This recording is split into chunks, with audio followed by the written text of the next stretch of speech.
بسم اللہ الرحمن الرحیم الحمد للہ رب العالمین الصلاۃ والسلام علی اشرف الانبیاء۔ رحلت آیت اللہ خمینی علیہ الرحمہ کی مناسبت سے مجلس کا اہتمام رکھا گیا ہے اور میں اس بات کے لیے وجے واڑہ کی اس کمیٹی کو بالخصوص مولانا عباس حسین صاحب کا شکر گزار ہوں کہ انہوں نے اس خدمت کے لیے مجھے دعوت دی۔ اللہ سبحانہ و تعالی ہم سے اور آپ سے اس عمل کو قبول فرمائے۔ خطبے میں نے اللہ سبحانہ و تعالی کی حمد و ثنا اور محمد و آل محمد پر درود و سلام کے بعد جس حدیث شریف کو سرنامہ سخن قرار دیا ہے وہ رسول اسلام سرکار دوسرا خاتم الانبیاء حضرت محمد مصطفیٰ صلی اللہ علیہ وآلہ وسلم کی مشہور و معروف حدیث ہے، جس میں آپ ارشاد فرماتے ہیں کہ علماء و امتی کا انبیاء بنی اسرائیل، میری امت کے علماء بنی اسرائیل کے انبیاء کے مانند ہے، یعنی علماء کا درجہ انبیاء کے مرتبے جیسا ہے۔ یہ اپنی امت میں انبیاء کے وارث ہیں، انبیاء کے نمائندے ہیں، ائمہ علیہم السلام کے مکتب کو پھیلانے والے ہیں۔ بہت ہی خوش نصیبی کی بات ہے کہ ایک عالم دین کی مجلس ترحیم رکھی گئی ہے۔ یہ اس لیے کہہ رہا ہوں کیونکہ مادی ترقیات کے نتیجے میں ہم نے اس حد تک ترقی کی کہ ہماری زندگی سے معنویت اور روحانیت ختم ہو گئی۔ اے کاش یہ ترقیات معنویت کے ساتھ ہوتی، روحانیت کے ساتھ ہوتی۔ یہی وجہ ہے کہ ہمارے گھر سے اب روحانی ہوائیں نہیں گزرتی، اور اسی کے نتیجے میں جب ہمارے گھروں سے دین رخصت ہو گیا، ہم سب نے سیکولر زندگی کو اپنا لیا۔ پیدائشی مسلمان ہیں مگر نہیں چاہتے کہ اسلام کو مکمل طور پر قبول کریں۔ اس کے نتیجے میں دھیرے دھیرے اسلام کے تمام آثار ہمارے دلوں سے مٹتے چلے جا رہے ہیں۔ اس کا آغاز یہی علماء سے غفلت اور علماء کے آثار اور ان کی کتابوں سے غفلت ہماری زندگی میں آ گئی۔ ہم نے اپنے بزرگوں کی خدمات کو نظر انداز کر دیا اور ان کی زحمتوں کو یکسر بھلا دیا۔ درحالی کہ آپ جس خطے میں رہتے ہیں، جس علاقے میں رہتے ہیں، میں جس علاقے میں رہتا ہوں، یہاں کی حکومتیں شیعوں کے ہاتھ میں تھی اور اس کی سرپرستی علماء کیا کرتے تھے۔ جیسے کہ حیدرآباد کی حکومت میں قطب شاہی دور میں شہر حیدرآباد کی بنیاد حضرت میر محمد مومن صاحب استرآبادی نے رکھی، اور وہی وزیر تھے اور وہی رہنمائی فرماتے تھے۔ دین کی بنیادوں کو یہی لوگ مضبوط کرتے تھے، اور فقہ جعفریہ کو اس جنوب میں اسی عالم بزرگوار نے رائج کیا۔ مگر آج جب ان کی وفات کا دن آتا ہے تو ہم ان کا نام تک نہیں لیتے، ان کے لیے کوئی مجلس نہیں ہوتی۔ ہاں، اہل سنت ایک عرس کرتے ہیں شعبان میں، مگر شیعہ غافل ہے، غفلت برتتے ہیں در حالی کے ایک زمانہ یہ تھا کہ دنیا علماء کی دشمن تھی، باطل حکومتیں، ہلاکو خان جیسے لوگ شیعوں کو چن چن کر ختم کیا کرتے تھے۔ اس دور میں ہمارے علماء خون سے اپنے خون سے کتابیں لکھا کرتے تھے اور دین کو بنیادوں کو مضبوط کرتے تھے۔ اور ایک دور ایسا آیا کہ ہر طرف علماء کا چرچا تھا، اور علماء کی سرپرستی میں مسلمانوں نے ہندوستان میں کافی ترقی کی۔ کئی سو سال کفاروں پر، مشرکین پر حکومت کی۔ آج ہمارا یہ حال ہے کہ سر چھپانے کی جگہ نہیں ہے، ہم سے ہماری ہویت، ہماری پہچان چھینی جا رہی ہے۔ ابھی حال ہی میں ایک بات کہی گئی ایک علاقے میں کہ صدیوں سے جو مسلمان ایک مخصوص علاقے میں آباد ہے انہیں وہاں سے نکال دیا جائے، اس لیے کہ اس علاقے میں ایک مندر بن رہا ہے اور مندروں کے لیے ہم مسلمانوں کو خطرہ محسوس کر رہے ہیں۔ یعنی ہم نہ یہاں سکون سے رہ پا رہے ہیں اور نہ ہمیں رہنے دیا جا رہا ہے۔ اس کی وجہ کیا ہے؟ اس کی وجہ یہ ہے کہ ہم نے ترقی کے نام پر دین کو پس پشت ڈال لیا، چند مذہبی رسومات کو اور چند عیدوں کو اپنا لیا، داڑھی رکھ لی، کرتا پائجامہ پہن لیا، اور یہی ہماری ظاہری شناخت مسلمان ہونے کی پہچان بن گئی۔ جب اسلام ہماری زندگی میں نہیں ہے، ایمان ہماری زندگی میں نہیں ہے، کردار اسلامی ہماری زندگی میں نہیں ہے، تو اس کے اثرات ہمارے سماج پر کیسے نمایاں ہوں گے؟ کوئی دوسری قوم ہمیں دیکھ کر کیسے متاثر ہوگی؟ عزیزان گرامی، اگر آپ صفویہ دور حکومت اور اس سے پہلے آل بویا کی حکومت اور جنوب ہند میں قطب شاہی دور حکومت اور اودھ میں شیعوں کی حکومت کے بارے میں آپ دیکھیں اور اس کا مطالعہ کریں تو آپ کو اندازہ ہوگا کہ تاج شاہی در حقیقت نام کو تھے، بلکہ حقیقی تاج یہ امامے تھے، یہ امامے حکومت چلایا کرتے تھے، اور علماء کی بات ہی سکہ رائج الوقت تھا، اور انہی کے مہروں سے حکومت کے کام چلا کرتے تھے۔ سارے کے سارے سلاطین علماء کے فرمان کے زیر اثر تھے۔ جب یہ چیز ہم سے لٹ گئی اور ہم نے علماء کی اہمیت کو نظر انداز کر دیا تو پروردگار عالم نے وہ قدرت، وہ عزت، وہ شان و شوکت ہم سے چھین لی۔ یہاں تک کہ روایتوں میں ملتا ہے کہ علماء کا وجود کسی سماج میں ایک ملت کی حیات ہے۔ اسی لیے کہا گیا کہ موت العالم موت العالم، ایک عالم کا مر جانا ایک عالم کا مر جانا ہے۔ عالم کی موت تمام افراد ملت کی موت ہے، اور عالم کی حیات ملت کی حیات ہے۔ جو سماج اپنے علماء کی قدر نہیں کرتا، جو قوم اپنے علماء کی قدر نہیں کرتی، وہ ایک مردہ قوم ہے، اس کی کوئی حیثیت نہیں ہے۔ بد نصیب ہے جو وہ قوم جو اپنے علماء کی قدر نہیں کرتی، ان کے مرتبے کو نہیں پہچانتی، اس کے نتیجے میں اس کو بربادیوں کا سامنا کرنا پڑتا ہے۔ اور ترقی اقوام کا راز یہ ہے کہ وہ اپنے بزرگوں اور اپنے اکابر اور اپنے دانشوروں کی یاد کو زندہ رکھتے ہیں، ان کے آثار کو زندہ رکھتے ہیں، ان کے نام کو زندہ رکھتے ہیں۔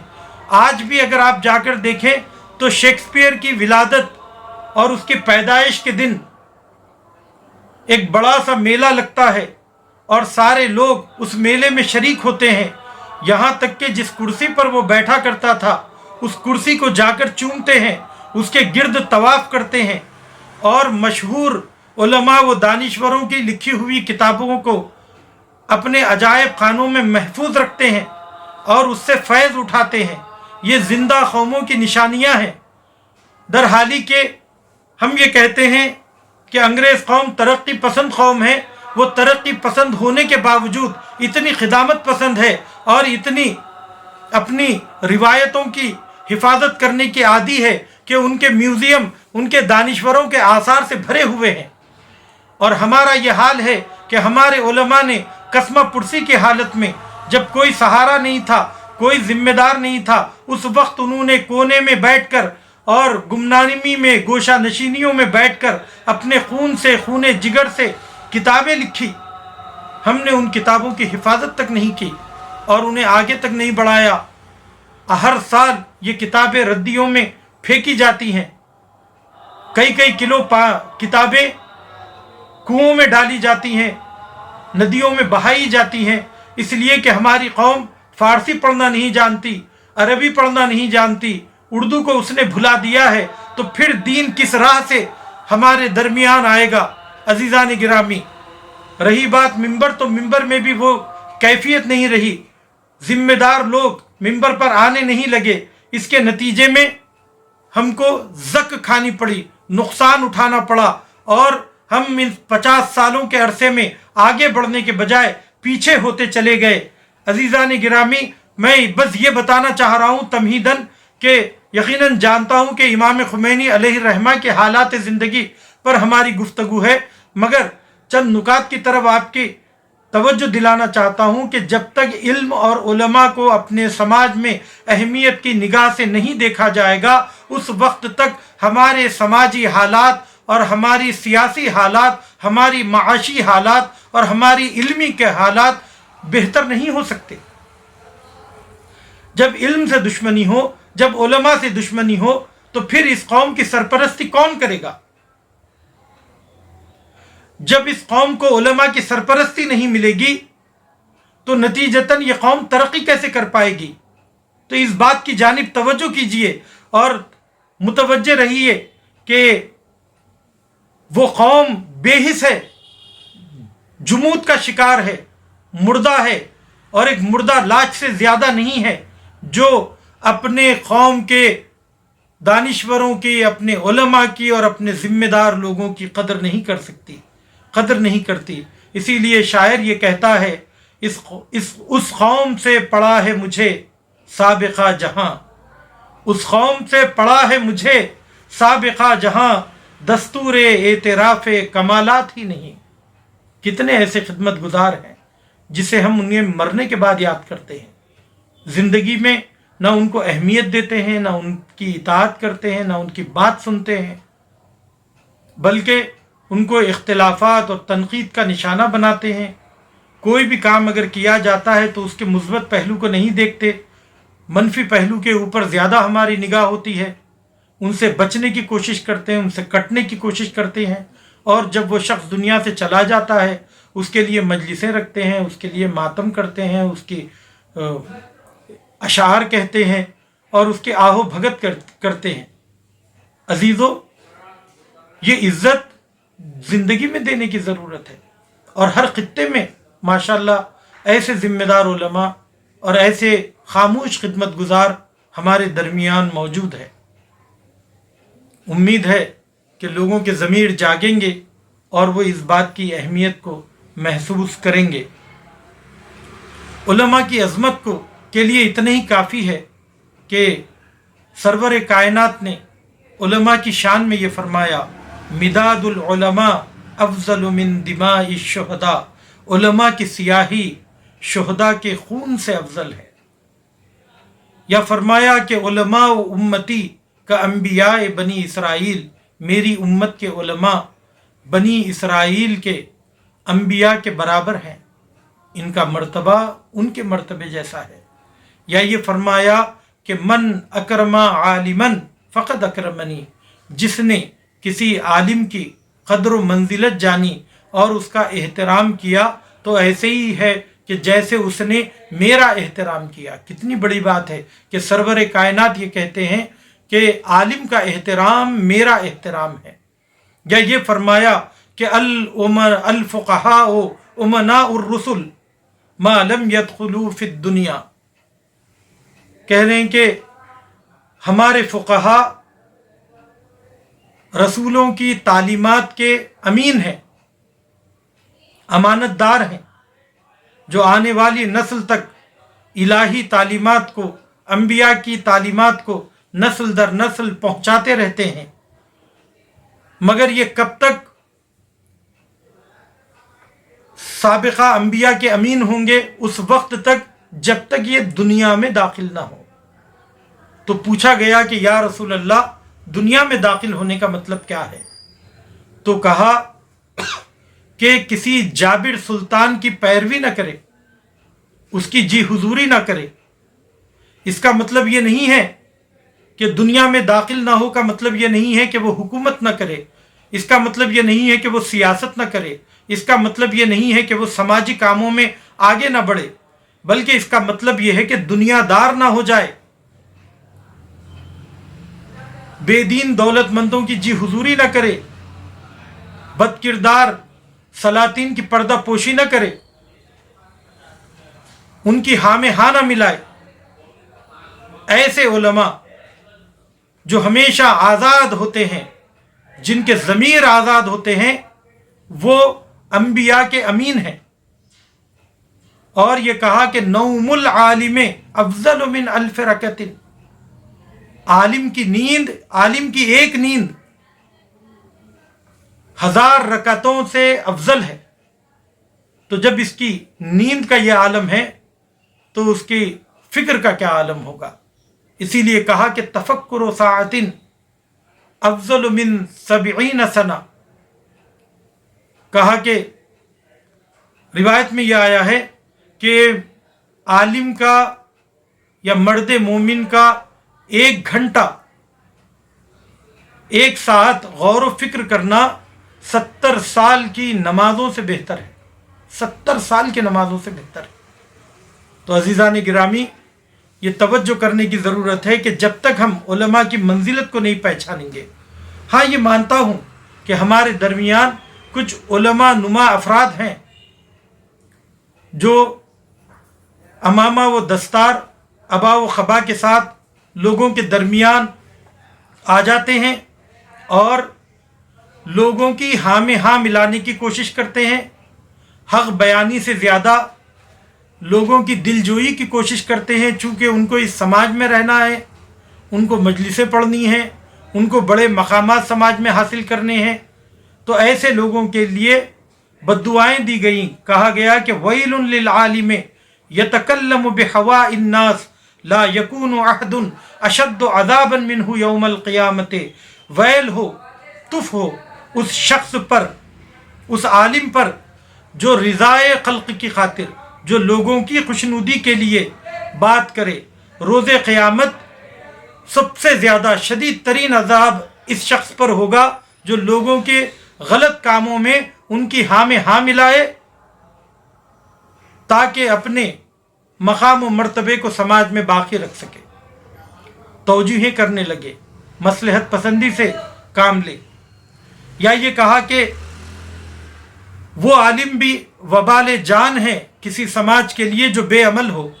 چنانچہ روایت میں ارشاد ہے کہ العالم اذا لم يعمل بعلمه ظلت موعظته عن القلوب کما یظل المطر عن الصفا۔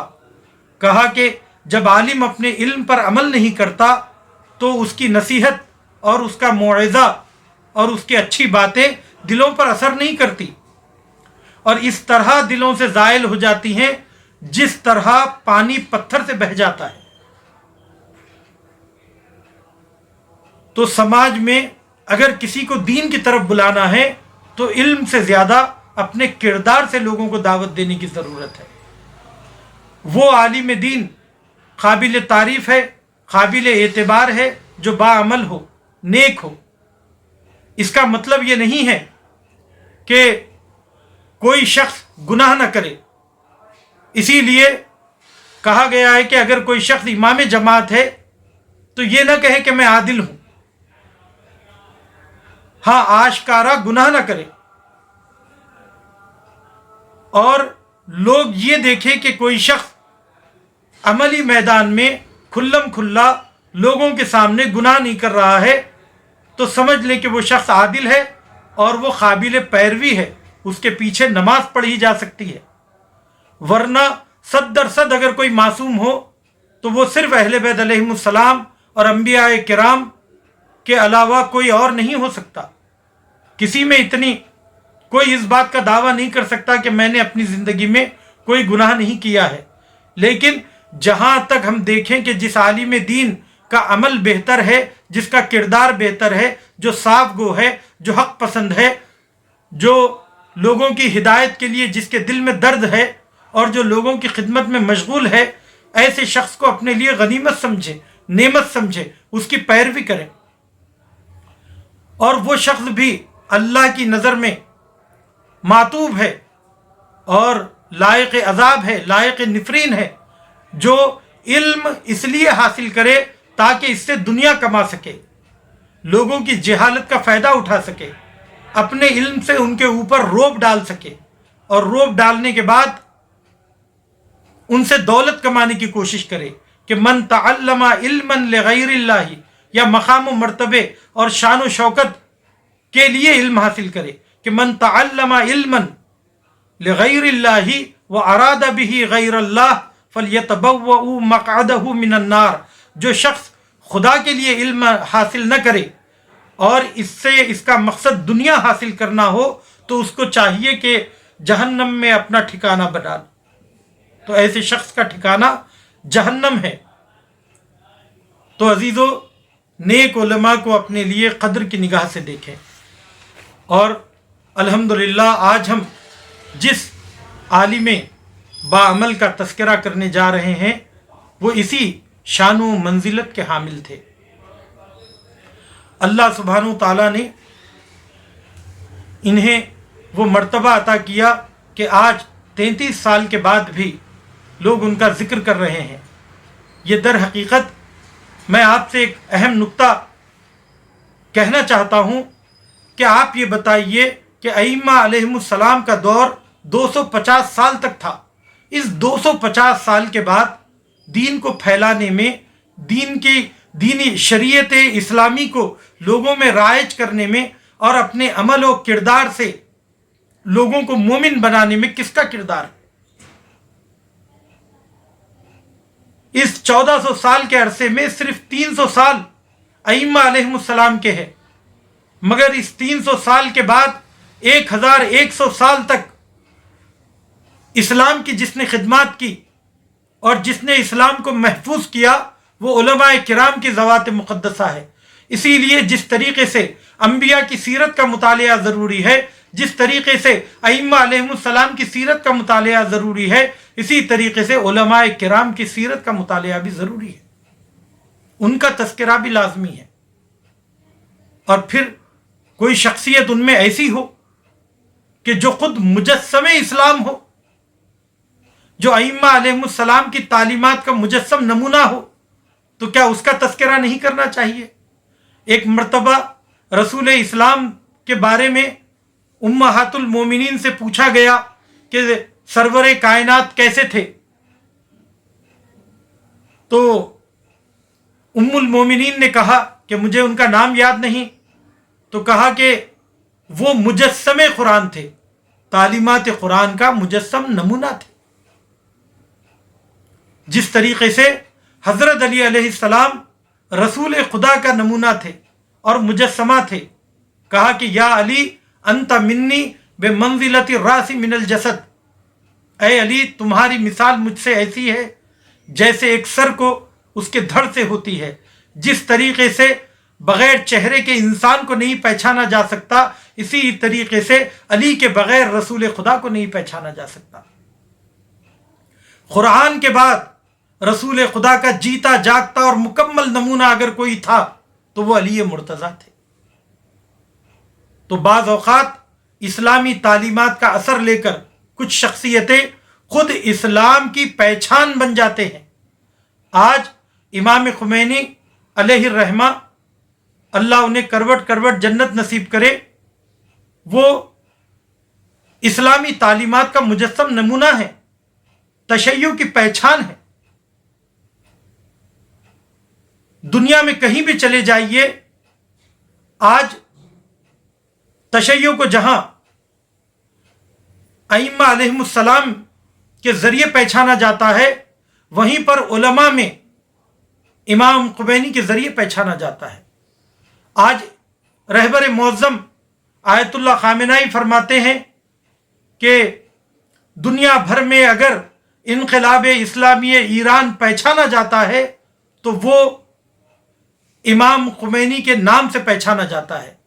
ان کے ذکر کے بغیر یہ مبارک 40 سال جو ایران کے اسلامی انقلاب کے کامیابی کے سال ہے، اس کا تذکرہ امام خمینی کے ذکر کے بغیر نامکمل ہے۔ اور یقیناً چونکہ یہ اس صدی کے مجدد دین اسلام تھے، مجدد دین تھے، اور انہوں نے ایک گہرا اثر اپنی تاریخ پر چھوڑا ہے، اپنے سماج پر چھوڑا ہے، تو یہ بہت ہی ناانصافی ہوگی کہ اگر ہم اس عالم دین کا ذکر اپنی محفلوں میں نہ کریں اور دشمن کے پروپیگنڈوں میں آ جائیں۔ آپ کو معلوم ہے کہ کچھ ہمارے ہی درمیان کچھ لوگ مرجعیت کی مخالفت کرتے ہیں، علماء کی مخالفت کرتے ہیں۔ ان میں سے جو لوگ خود کو نام اخباری کہتے ہیں، یہ نام نہاد اخباری، یہ حقیقی اخباری نہیں ہے، یہ مقدس نام ان لوگوں نے چن لیا ہے۔ یہ نام نہاد اخباری در حقیقت یہ شیخیت کی ایک شکل ہے، ایک فرقہ ہے، شیخی فرقہ۔ یہ اسی کے غلو آمیز افکار کو، تفویض کو اور علماء دشمنی کو، اجتہاد اور مرجعیت کی مخالفت کو عام کر رہے ہیں۔ یہ در حقیقت یہودیوں کے ایجنٹ ہے، یہ اسرائیل کے ایجنٹ ہے۔ جیسے جیسے انقلاب اسلامی پنپتا جا رہا ہے، جیسے جیسے ہمارے حوزہائے علمیہ میں دنیا کے مختلف ملکوں سے مختلف مذاہب کے لوگ شیعہ ہو کر آ رہے ہیں اور ان کی تعلیم و تربیت ہو رہی ہے اور دنیا بھر میں شیعت پھیل رہی ہے۔ آج افریقہ میں آپ دیکھیے کہ شیعت کی کیا حالت ہے۔ آج آپ چائنا میں جا کر دیکھیے کہ کتنے لوگ اسلام کی طرف آئے ہیں۔ یہ سب کب ہوا؟ انقلاب اسلامی ایران کے بعد ہوا۔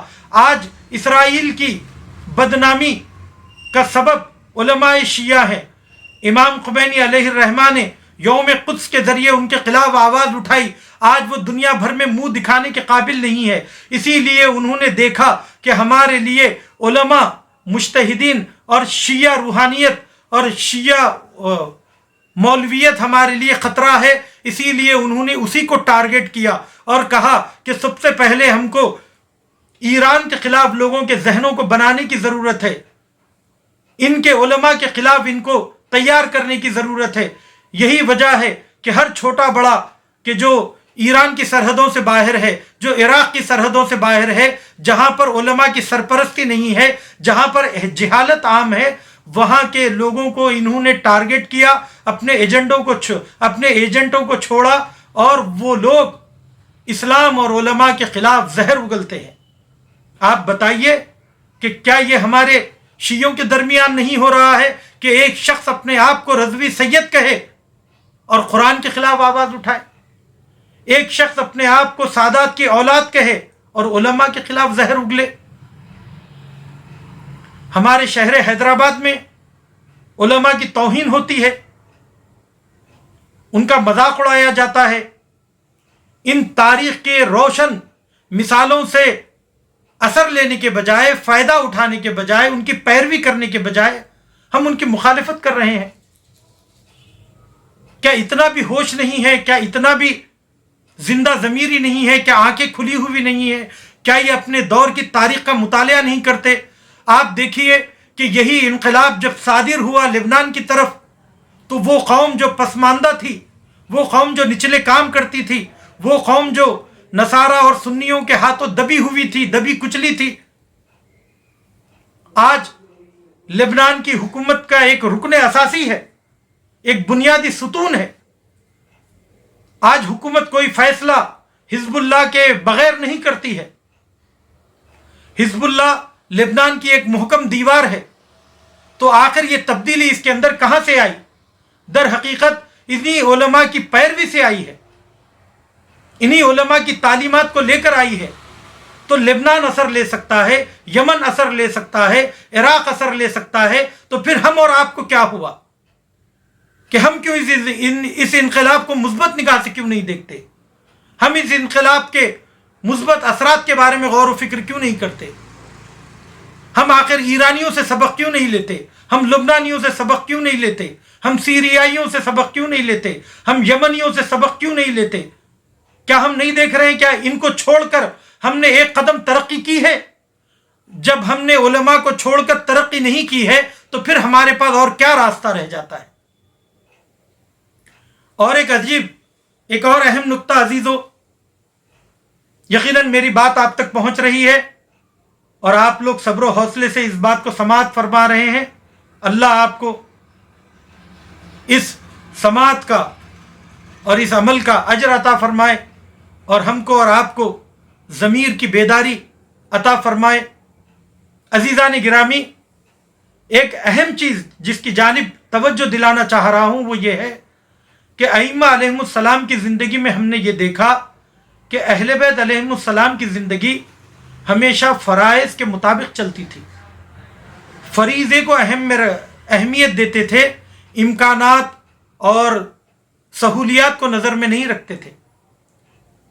بات کو کھول کر پیش کروں، آج کی دنیا میں یہ تصور کیا جاتا ہے کہ بچپنا حصول علم کا زمانہ ہے، جوانی محنت کا زمانہ ہے، اور بڑھاپا جو کچھ جوانی میں کمایا ہے اس سے فائدہ اٹھانے اور آرام کرنے کا زمانہ ہے۔ لیکن جب ہم اہل بیت علیہم السلام کی زندگی دیکھتے ہیں تو وہاں پر بات بالکل برعکس ہوتی ہے۔ سرور کائنات جب عین جوانی کا عالم ہے، 40 سال تک آپ نے سکوت اختیار کیا، اور جب اپنے کردار سے لوگوں کو اپنا محبوب بنا لیا، محبوب خلائق ہو گئے، تو تب آپ نے دین کی تبلیغ کا آغاز کیا۔ یعنی جس وقت آپ کو آرام کرنا چاہیے تھا وہاں پر آپ نے کام شروع کیا، اور 13 سال تک مکے میں مشقت مصیبتیں جھیلتے رہے، لوگوں کے عقائد کو تبدیل کرتے رہے۔ اس کے نتیجے میں مدینے میں کچھ لوگ تیار ہوئے اور آپ نے مدینہ ہجرت کی، اور جب آپ مدینہ گئے تو وہاں پر آپ کو حکومت نصیب ہوئی۔ اب جب حکومت مل گئی اور آپ کو پیروکار مل گئے تو اس وقت آپ کو آرام کرنا چاہیے تھا، عیش کی زندگی گزارنی چاہیے تھی، صرف وعظ و نصیحت پر اکتفا کرنا چاہیے تھا۔ مگر ہم یہ دیکھتے ہیں کہ مدینہ منورہ کے مکمل 10 سال، اور 10 سال کا ہر سال اور ہر سال کا ہر مہینہ رسول اکرم کسی نہ کسی جنگ میں مشغول ہے، وعظ و نصیحت میں مشغول ہے، مختلف علاقوں کے بادشاہوں کو خطوط تحریر فرما رہے ہیں، انہیں دین کی دعوت دے رہے ہیں۔ تو مسلسل عمل، مسلسل کوشش۔ تو وجہ کیا ہے؟ وجہ یہ ہے کہ اہل بیت کی زندگی سہولیات کو نہیں دیکھتی کہ کچھ امکانات پیدا ہو جائیں تو میں کام کروں، بلکہ یہ دیکھتی ہیں کہ اس وقت فرض کیا ہے۔ اگر بڑھاپا کہہ رہا ہے کہ شمشیر اٹھاؤ تو شمشیر اٹھانا ہے، جوانی کہہ رہی ہے کہ آرام کرو تو آرام کرو، جیسے اللہ کا فرض ہوگا، جیسے اللہ کا حکم ہوگا، جیسے زمانے کے حالات ہوں گے ویسا آپ اقدام کریں گے۔ یہی وجہ ہے کہ حضرت علی علیہ السلام 30 سال تک خاموش رہے، اور اپنی دور حکومت میں آپ نے 3 بڑی جنگیں لڑی۔ جس وقت آپ کو حکومت ملی، جس وقت آپ کو آرام کرنا چاہیے تھا، وہاں پر آپ نے اپنی اسلام کی بنیادوں کو مضبوط کرنے کے لیے اپنی پوری کوششیں صرف کر دی۔ امام حسن علیہ السلام کو صلح کا حکم ہوا تو آپ نے حالات کو دیکھتے ہوئے آپ نے صلح کی، اور امام حسین کو اس تپتے صحرا میں تلوار اٹھانے کی ضرورت تھی تو آپ نے جہاد کیا۔ تو اہل بیت کی زندگی فرائض کے مطابق چلتی ہے کہ میرا فریضہ الہی کیا ہے۔ وہی اہل بیت علیہم السلام کی زندگی کا رنگ ہم کو آیت اللہ امام خمینی کی زندگی میں ملتا ہے کہ آیت اللہ امام خمینی کی کل زندگی 87 سال کی ہے، یعنی 87 ایئرز، اور آپ نے انقلاب کا آغاز کب سے کیا؟ 60 سال کی عمر میں، 60 سال کی عمر میں جہاں پر لوگ ریٹائرڈ ہو کر اپنے گھروں میں جاتے ہیں اور پینشن کھاتے ہیں اور اپنے آپ کو کسی کام کے قابل نہیں سمجھتے، یہ در حقیقت مرجعیت کی شان ہے کہ جتنی زیادہ عمر بڑھتی جاتی ہے اتنا زیادہ اعتبار بڑھتا جاتا ہے، اتنا زیادہ علم بڑھتا جاتا ہے، اتنا زیادہ حافظہ بڑھتا جاتا ہے۔ آپ تمام مراجع کرام کو دیکھیے کہ وہ اپنے سن اور تجربے کے اعتبار سے جتنے زیادہ سن رسیدہ ہیں اتنی زیادہ بڑی ذمہ داریاں، اتنا زیادہ بار آپ اپنے کاندھوں پر اٹھاتے ہیں۔ آیت اللہ سیستانی کو دیکھ لیجئے، آیت اللہ مکارم شیرازی کو دیکھ لیجئے، آیت اللہ وحید خراسانی کو دیکھ لیجئے کہ ان کی عمریں کیا ہیں، اور آج بھی یہ لوگ جب درس دیتے ہیں تو ان کے درس میں ہزاروں لوگ امامہ پہنے ہوئے 40 سال 50 سال کے لوگ بھی آپ کے درس میں شاگردی قبول کرتے ہیں اور زانو ادب طے کرتے ہیں، فیض اٹھاتے ہیں کہ اگر خدا نہ خواستہ کہ عمر کے ساتھ ساتھ حافظہ چلا جاتا ہے، انسان دقیانوسی ہو جاتا ہے، زمانے کے ساتھ چلنے کے قابل نہیں ہوتا، تو پھر یہ کیا ہے؟ ہمارے علماء کرام نے ہمیشہ وہ بیدار رہے اور انہوں نے سماج کی رہبری کی، شیعہ قوم کی رہبری کی، رہبر معظم انقلاب اور بنیان گزار انقلاب آیت اللہ خمینی نے بھی 60 سال کی عمر میں انقلاب برپا کیا اور انقلاب کے لیے آپ اٹھے۔ آئیے میں ان کی زندگی کی ایک مختصر سی جھلک آپ کی خدمت میں پیش کروں کہ امام خمینی علیہ الرحمہ 20 جمادی الثانی، جس وقت جناب سیدہ کبریٰ حضرت فاطمہ زہرا سلام اللہ علیہا کی ولادت کا دن ہے، اس مبارک دن آپ کی ولادت ہوئی سن 1902 ہجری میں۔ اور جب آپ کی ولادت ہوئی تو اس ولادت کے کچھ عرصے کے بعد ہی آپ کے والد گرامی، جو خود ایک بلند پایا عالم تھے، حضرت سید مصطفیٰ موسفی، آپ کو وہ بھی جری تھے، ظلم کے خلاف آواز اٹھاتے تھے، اس وقت کی حکومت نے آپ کو شہید کر دیا۔ میں تفصیلات میں جانا نہیں چاہتا، جلدی بات اپنی آپ تک پہنچانا چاہتا ہوں۔ تو بچپنے میں امام خمینی یتیم ہو گئے اور آپ کے سر سے آپ کے والد کا سایہ اٹھ گیا۔ جب آپ کے والد اس دنیا سے گئے تو اس وقت وہ 47 سال کی ان کی عمر تھی، اور اس وقت امام خمینی علیہ الرحمہ چند سال کے تھے، بلکہ چند مہینوں کے تھے۔ کہا جاتا ہے کہ 6 مہینے، بلکہ اس سے بھی کم، آپ کی والد کی شہادت کے بعد ہی ان کی ولادت ہوئی۔ تو یہ یتیم بچہ جب دنیا میں آیا تو عزیزو، کیا یہ آپ کو سیرت ملتی جلتی نہیں دکھتی کہ سرور کائنات بھی جب اس دنیا میں آئے تو آپ یتیم تھے، اور آپ کی ولادت سے پہلے آپ کے والد کا سایہ سر سے اڑ گیا تھا، جناب عبداللہ دنیا سے گزر چکے تھے۔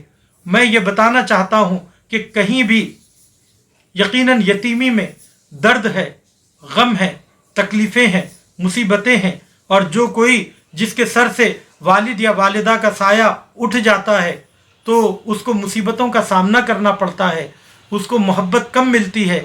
لیکن عزیزو، یتیمی درد و مصیبت کا تو نام ہو سکتا ہے، لیکن بدقسمتی کا نام نہیں ہو سکتا۔ کتنے ایسے علماء ہیں جو بچپنے میں یتیم ہو گئے اور بڑے بڑے مرتبے پر پہنچے، کتنے بڑے دانشور تھے، بلکہ یہ مصیبتیں ہی ان کو بلند مقامات پر پہنچنے کا ذریعہ بنی۔ رسول خدا کے بارے میں اللہ نے کہا کہ الم یجد کا یتیمن فآوا، اے رسول جب آپ یتیم ہو گئے تو ہم نے آپ کی سرپرستی نہیں کی۔ تو اصل سرپرستی کرنے والا اللہ ہے۔ صبر اور حوصلہ ہمارے اندر ہونا چاہیے کہ یتیمی کو اپنے لیے مصیبت نہ سمجھے، یتیمی ہمارے لیے آگے بڑھنے کا ایک ذریعہ ہونا چاہیے، بلکہ ہمت اور حوصلہ ہمارا باقی رہنا چاہیے۔ تو امام خمینی یتیم تھے، ابھی وہ 15 برس یتیمی کی دور سے وہ گزرے. ابھی وہ 15 برس کے نہیں ہوئے تھے کہ ان کی پھوپھی محترمہ صاحبہ خانم بھی اس دنیا سے چلی گئیں جو ان کی پرورش کیا کرتی تھی.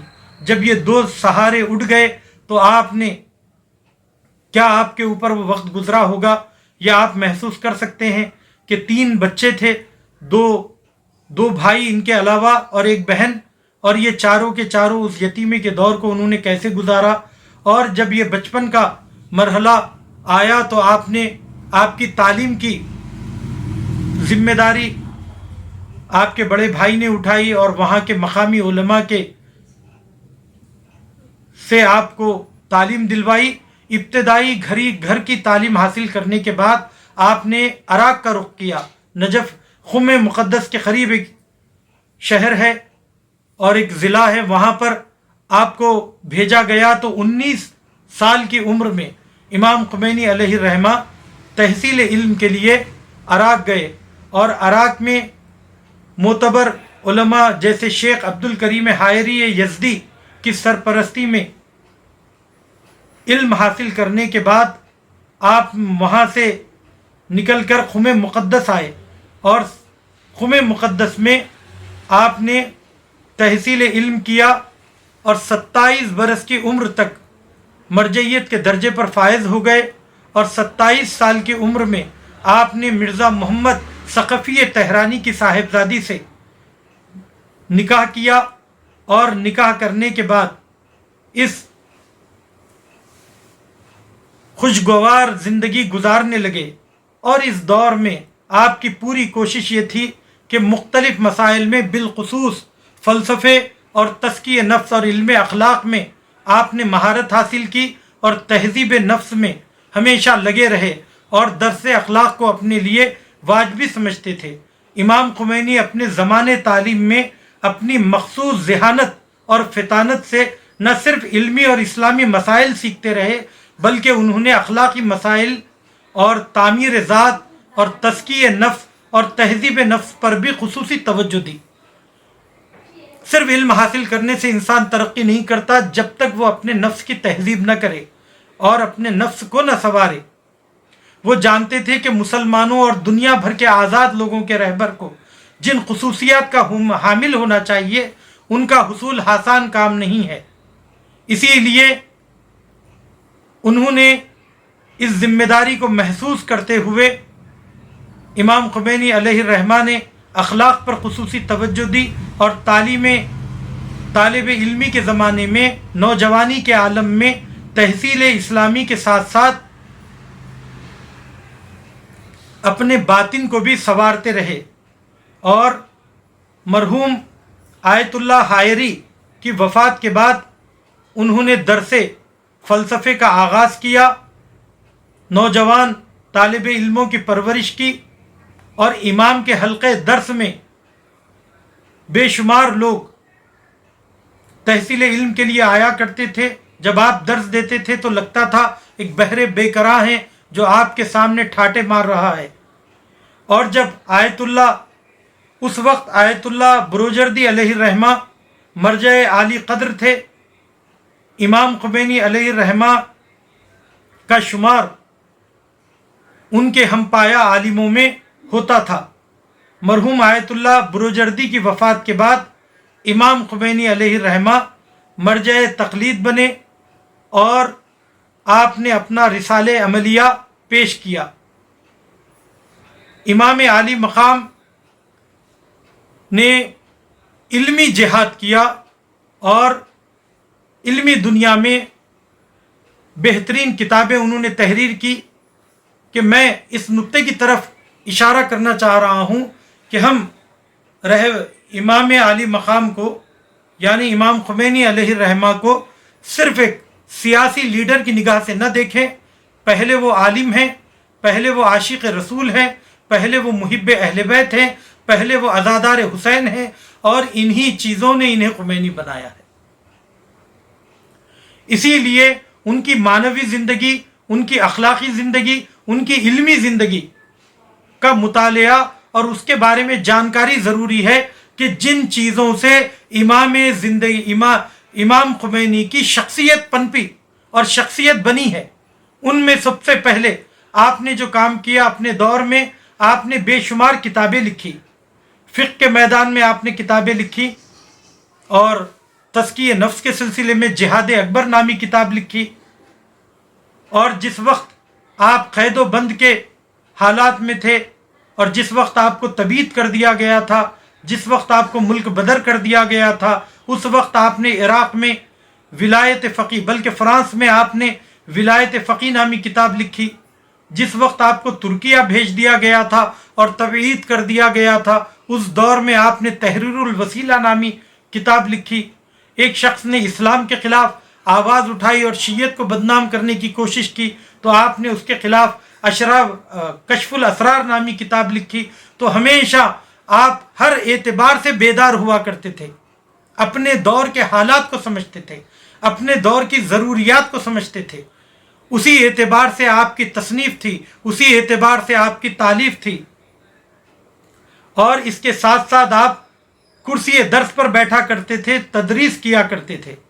حوزہ علمیہ قم کہ جس کی بنیاد آیت اللہ شیخ عبد الکریم حائری یزدی نے رکھی تھی، بہت کم مدت میں نوجوان اور قابل علماء کا بابرکت مرکز وہ بن گیا تھا۔ تھوڑے ہی عرصے بعد ایران کے سیاسی حالات بدل گئے اور جلاد اور ڈکٹیٹر رضا شاہ نے دینی اور اسلامی امور، خصوصاً حوزہ علمیہ قم سے متعلق اپنی دشمنی کا کھلم کھلا اعلان کر دیا۔ اسلام اور حوزہ علمیہ قم کے ساتھ استعمار نے ان کے اوپر پابندیاں لگانی شروع کر دی۔ ان واقعات کو میں سمیٹتے ہوئے فقط اس نقطے کی جانب اشارہ کرنا چاہ رہا ہوں اور آپ کو بتانا چاہتا ہوں کہ امام عالی مقام نے جہاں پر تصنیف و تعلیم سے کام لیا، جب انہوں نے یہ دیکھا کہ اسلامی بنیادوں کو رضا شاہ بدل رہا ہے اور اسلام کے خلاف ریشہ دوانیاں کر رہا ہے، مغربی کلچر کو عام کرنا چاہ رہا ہے اور بے دینی کو پھیلا رہا ہے، تو اس وقت آپ اس کے خلاف کھڑے ہوئے اور آپ نے کئی واقعات آپ کی زندگی میں ہیں۔ سب سے پہلے آپ نے کیپٹلزم کے قانون کے خلاف آواز اٹھائی 1342 ہجری میں،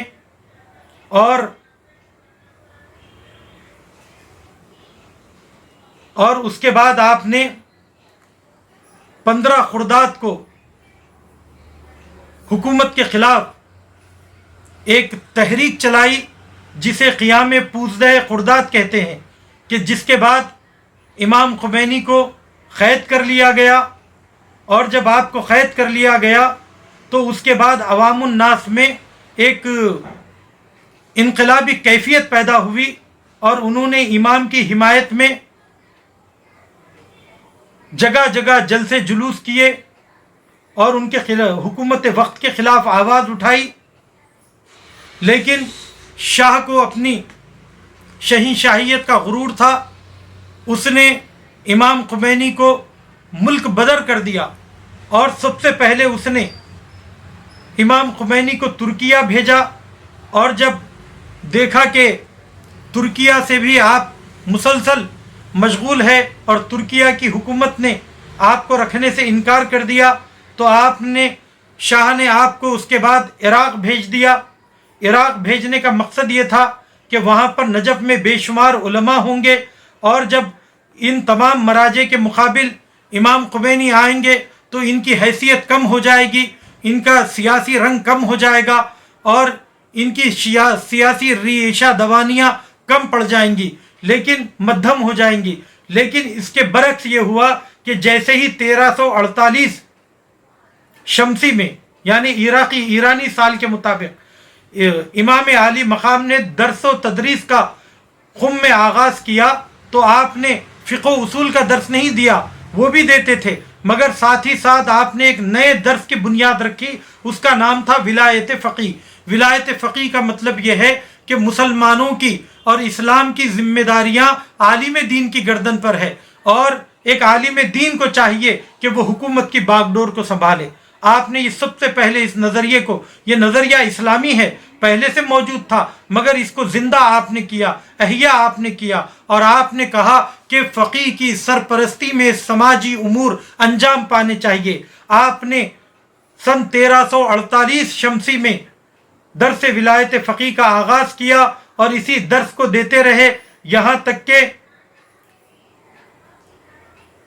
آپ تقریباً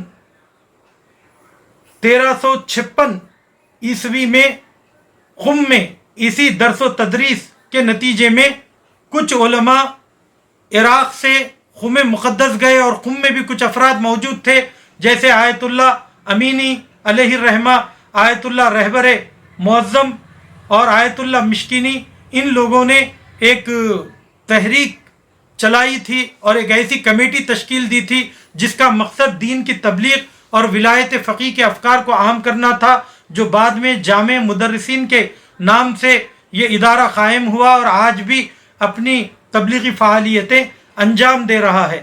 ان کا کام، اس گروپ کا کام یہ تھا کہ وہ لوگوں کو بیدار کرتے تھے، اسکولوں میں، مدرسوں میں اور ممبروں سے لوگوں کو ولایت فقیہ کے بارے میں بتاتے تھے، امام خمینی کے افکار کے بارے میں بتاتے تھے۔ یہ ساری چیزیں مقدمہ بنی۔ تقریباً 14 سال 3 مہینے تک امام خمینی ملک سے دور رہے۔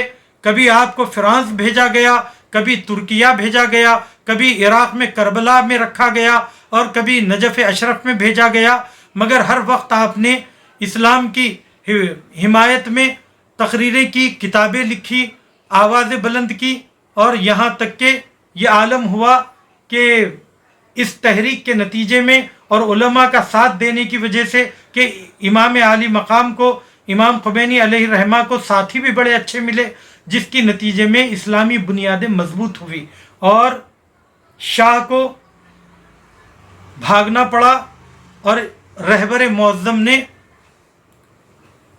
رہبر انقلاب نے حکومت ایران کی بنیاد رکھی۔ بنیاد رکھنے کے بعد عزیزان گرامی، یہ بڑی عجیب بات ہے کہ امام علی مرتضیٰ کی ایک صفت یہ تھی کہ دینی بنیادوں کو مضبوط کرنے کے لیے آپ اکثریت کا انتظار نہیں کرتے تھے، لوگوں کی حمایت کا انتظار نہیں کرتے تھے، اور لوگوں کے طعنے تشنے کو بھی کوئی اہمیت کی نگاہ سے نہیں دیکھتے تھے۔ لومۃ لائم، کہ کسی بھی ملامت کرنے والے کی ملامتوں کو خاطر میں نہیں لاتے تھے، عدالت کو برقرار کرتے تھے۔ امام خمینی کا بھی شیوا یہی تھا۔ جب آپ پر جنگ تحمیل کی گئی، اس وقت ساری دنیا سے اور خود ایران کے گوشے گوشے سے آپ کی مخالفت ہو رہی تھی، مگر آپ نے اپنے صبر و حوصلے اور پختہ ایمان کے ساتھ 8 سالہ جنگ مقدس کی رہنمائی کی، اور لوگ کہتے تھے کہ نوجوان مارے جا رہے ہیں، مگر آپ کسی کی نہیں سنتے تھے، اور آپ نے لوگوں کو جہاد کی اہمیت کی طرف اور اسلام کی راہ میں قربانی کی طرف توجہ دلائی۔ آج اسی کا نتیجہ ہے کہ سارے ممالک اسلامی میں اور دنیا کی تمام مملکتوں میں ایرانی قوم اور بالخصوص شیعہ، بالخصوص ایران اسلامی، یہ ایران اسلامی ہونے کی وجہ سے اہمیت رکھتا ہے، ایرانی ہونے کی حیثیت سے نہیں۔ یہ شیعہ ہونے کی حیثیت سے عزت رکھتے ہیں، اور ان کی یہ عزت اسلامی تعلیمات کے نتیجے میں ہے، اور اسلامی یہ تعلیمات علماء کے ذریعے پھیلی ہیں، اور عالم امام خمینی جیسا عالم کہ جس نے اسلام کی بنیادوں کو مضبوط کیا۔ بالآخر امام کہ میں زیادہ گفتگو کو پھر کسی اور موقع پر امام خمینی کی زندگی کے تمام گوشوں کو تفصیل سے بیان کرنے کی ضرورت ہے۔ میں کسی بھی واقعے کو نظر میں رکھ رہا ہوں تو لگ رہا ہے کہ بات پھیلتی چلی جائے گی، اسی لیے میں یہیں پر اپنی بات کو سمیٹتے ہوئے اتنا کہنا چاہوں گا کہ امام عالی مقام ایک ایسے پرہیزگار، زندہ ضمیر عالم دین تھے کہ جس کا کام صرف اور صرف نماز پڑھانا، درس دینا اور کتاب لکھنا نہیں تھا، بلکہ ان کی گہری نگاہ اپنے دور کی سیاست پر تھی، اور وہ مسلمانوں کے بہتری کے لیے کام کرنا چاہتے تھے، اور انہوں نے یہ بیڑا اپنے کاندھوں پر اٹھایا، اکیلے تنہا اس قدم کو بڑھایا، اور اپنے دور کی بڑی بڑی طاقتوں سے نبرد آزما ہوئے، جنگ کی مبارزہ کیا، اور جب اس دنیا سے جانے لگے تو وہی جملے ان کے زبان پر تھے عزیزان گرامی، جو امام علی مرتضیٰ کے زبان پر تھے۔ جب مسجد کوفہ میں امام عالی مقام کے فرق مبارک پر ضربت لگی تو امام نے کہا کہ فزت و رب الکعبہ، رب کعبہ کی قسم آج میں کامیاب ہو گیا۔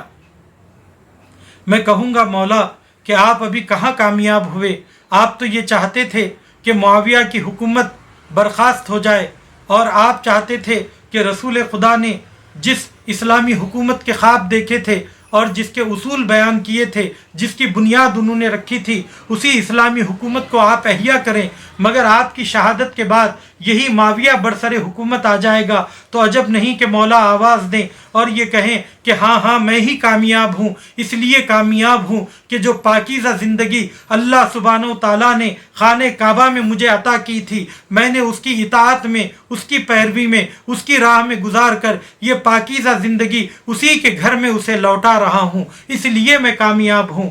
اور کون سا ایسا لیڈر ہوگا جو اس دنیا سے جا رہا ہو اور اتنا اطمینان نفس کے ساتھ جائے سوائے علی مرتضیٰ کے، اور علی مرتضیٰ کے بعد اور سرور کائنات کے بعد، ائمہ اہل بیت کے بعد اگر کسی میں یہ سیرت ہمیں ملتی ہے تو یقیناً دیگر علماء میں بھی ہوگی، مگر امام خمینی کے وصیت نامے سے یہ پتہ چلتا ہے کہ آپ یہ کہتے ہیں کہ میں ایک پرسکون دل کے ساتھ اپنے پروردگار کی بارگاہ میں جا رہا ہوں۔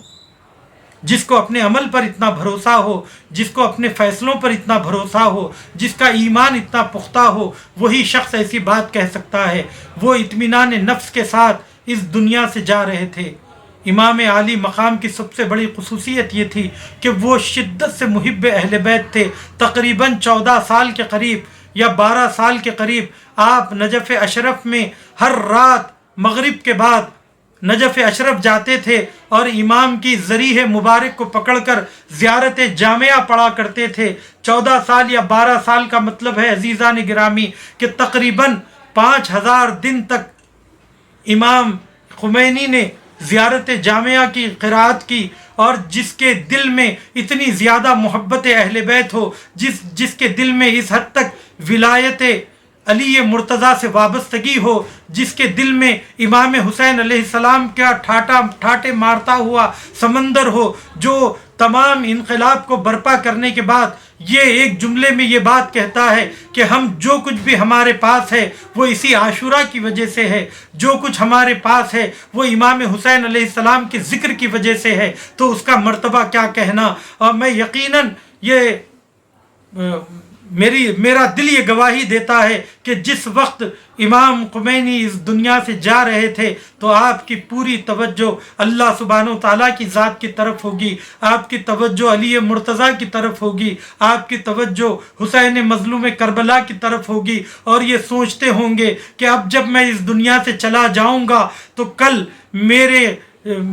میری موت کی خبر پھیلے گی، اور ایران کے اتنے زیادہ چاہنے والے اور دنیا بھر میں میرے پرستار اور میرے چاہنے والے لوگ میری موت کا غم منائیں گے، میرے جنازے کو شان و شوکت سے اٹھائیں گے، لیکن ہائے رے میرا مظلوم امام حسین علیہ السلام کربلا کی تپتی زمین پر بے گور و کفن پڑا رہا۔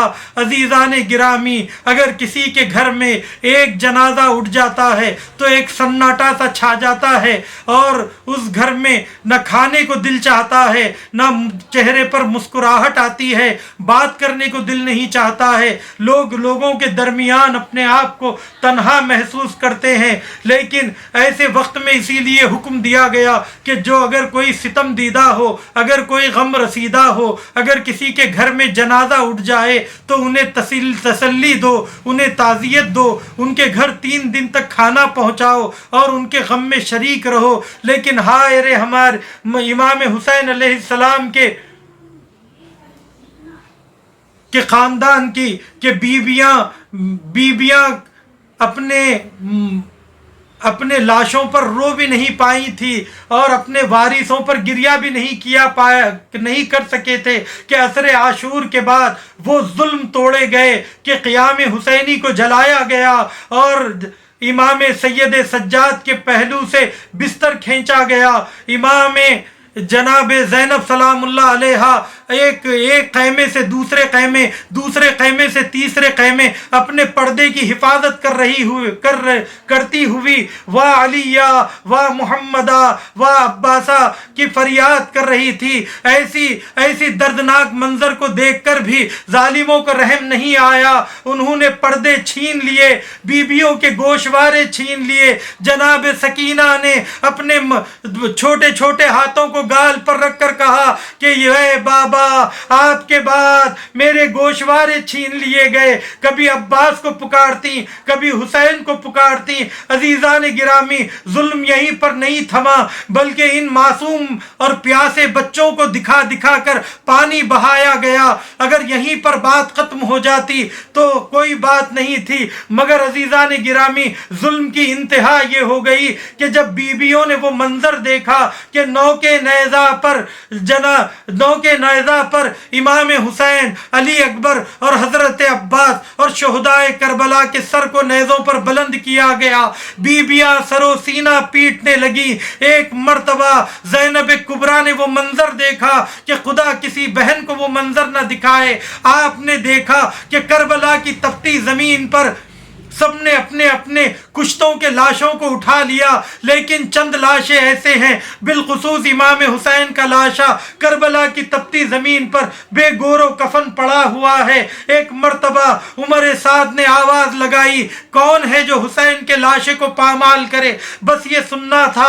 10 گھڑ سوار تیار ہوئے, گھوڑوں کی نال کوبی کی گئی, اور جب 10 گھڑ سوار تیار ہوئے, ایک مرتبہ سیدہ کا لال تھا اور 10 گھوڑے تھے. گھوڑوں کی ٹاپوں سے امام حسین کے لاشے کو پامال کیا گیا, اور بیوی جناب زینب یہ مرثیہ پڑھتی رہی اور دیکھا کہ حسین کی لاش خاک و خون میں غلتا ہے. مدینے کا رخ کیا اور یہ مرثیہ پڑھا, صلی علیک ملیکۃ السماء وہذا حسین مرمل بالدماء ومقطع الاعضاء. اے نانا جان, آپ کے جنازے پر ملائکہ نے مصائب پر آپ کے ملائکہ نے نماز پڑھی, لیکن آئیے کربلا کی زمین پر دیکھیے آپ کا نواسہ خاک و خون میں غلطا ہے. انا للہ و انا الیہ راجعون وسیعلم الذین ظلموا ای منقلب ینقلبون. خدایا ہمارے ذکر خلیل کو قبول فرما, ہمیں کوئی غم نہ دے سوائے غم حسین کے, ہمارے علم و عمل میں اضافہ فرما. اے پروردگار, ہمیں علماء کی قدر و منزلت کو سمجھنے اور ان کی پیروی کرنے کی توفیق عنایت فرما. اے پروردگار, تیری بارگاہ میں دست دعا ہوں جو علماء دنیا سے گزر گئے ہیں, بالخصوص وہ علماء جو شہید ہو چکے ہیں. پروردگار, ان کے درجات کو بلند فرما اور ان کے پسماندگان کو صبر جمیل عنایت فرما. اے پروردگار, ہمارا خاتمہ بخیر فرما, اور بانیان مجلس سے جو اس مجلس کو سن رہے ہیں, دیکھ رہے ہیں, اے پروردگار ان سے اور مجھ سے اس عمل کو قبول فرما, ان کے مرحومین کے درجات کو بلند فرما, اور ہماری اس تقریر, ہماری اس مجلس کا ثواب بنیان گزار انقلاب آیت اللہ امام خمینی کی روح کو ایصال فرما, ان کے درجات کو بلند فرما, ہم سب کا خاتمہ بخیر فرما. جب ہم اس دنیا سے جائیں تو ہمارے ایک ہاتھ میں قرآن اور دوسرے ہاتھ میں دامن اہل بیت ہو.